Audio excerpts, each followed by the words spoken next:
Hi everyone, it's Pearl and welcome back to my channel. Today I did this pinky purpley look, perfect for a daytime glam. And this is how I did. I hope you guys like it. If you want to see how to do this, please keep on watching. Okay, so we're starting off with the eyes. I'm just priming my lids using my E.L.F Pro Conceal. And then right after blending, I'm setting it with this pressed powder by Maybelline. Then please prepare for my sungit face after this clip. Using that lighter shade as my transition.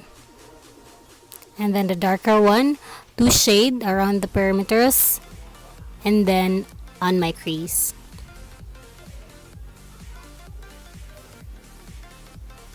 With a mixture of the two, I'm just blending it all out to soften the look.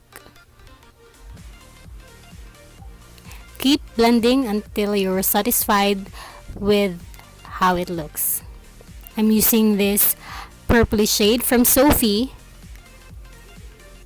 Make sure you tap off the excess and then I'm packing that on the outer V on the outer sides of the eyes.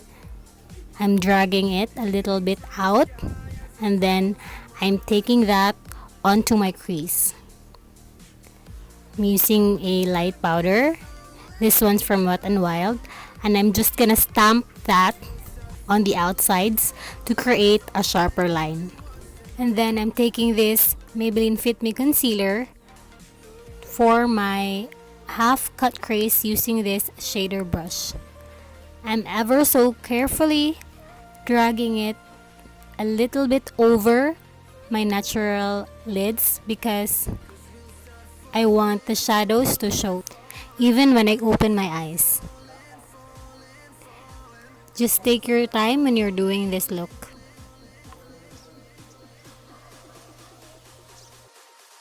I'm only gonna be taking this 2/3 of the way out and then I'm blurring out the edges. Right after that, I'm setting it with the powder.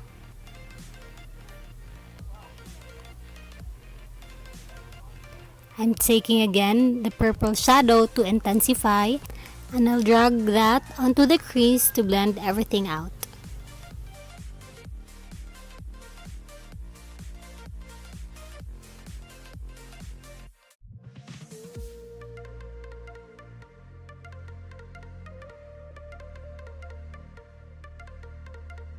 And then here, I'm just taking this brown shimmer shadow and packing that onto the lids. Now, I'm wetting the brush to intensify the pigments.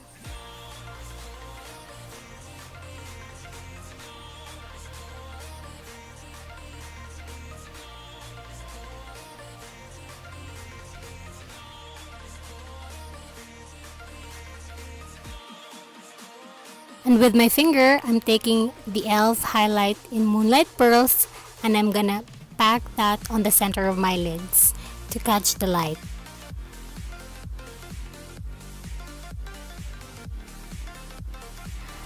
Now I'm highlighting my brow bone using the same setting powder by Maybelline.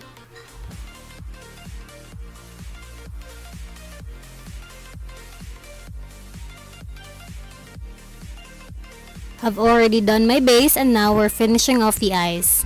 I'm just taking the mixture of the two brown shades and rimming that onto my lower lash line. I'm also taking the purpley shadow to shade on the outer perimeters of that lower lash line to match the upper lids.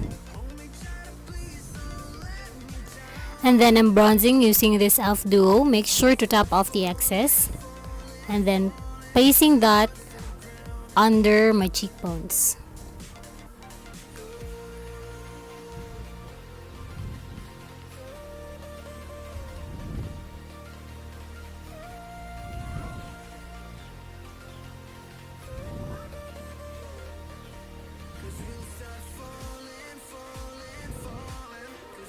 I'm also using the blush side onto my cheeks.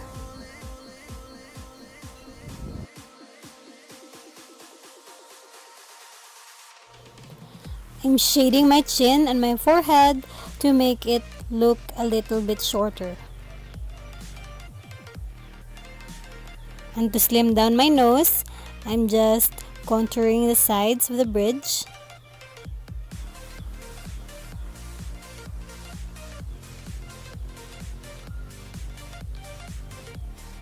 And then I'll blend out a little bit downwards but not too far down. And to cut a little bit of my nostrils, I'm shading the sides of it as well.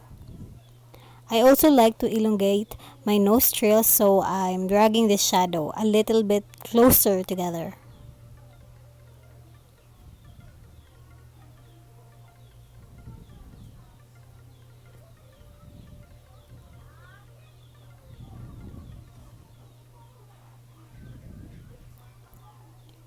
To blend out the harsh edges, I'm just using this sponge.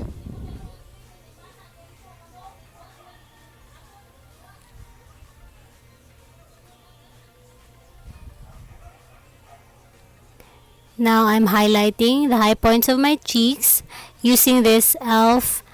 Baked Highlight in Moonlight Pearls.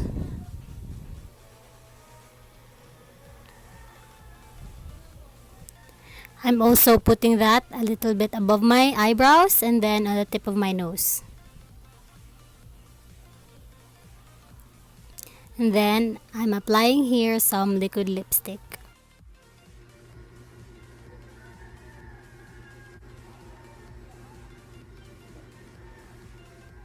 I like to spray my face first before mascara to avoid it from smudging. And then I'm applying here some mascara. I also went ahead and chalked on some falsies that took me forever to apply.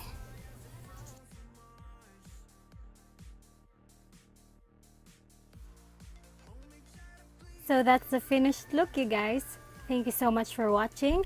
Please give it a thumbs up if you like this video, and don't forget to subscribe to my channel if you haven't already. And I'll see you guys in my next video. Bye bye.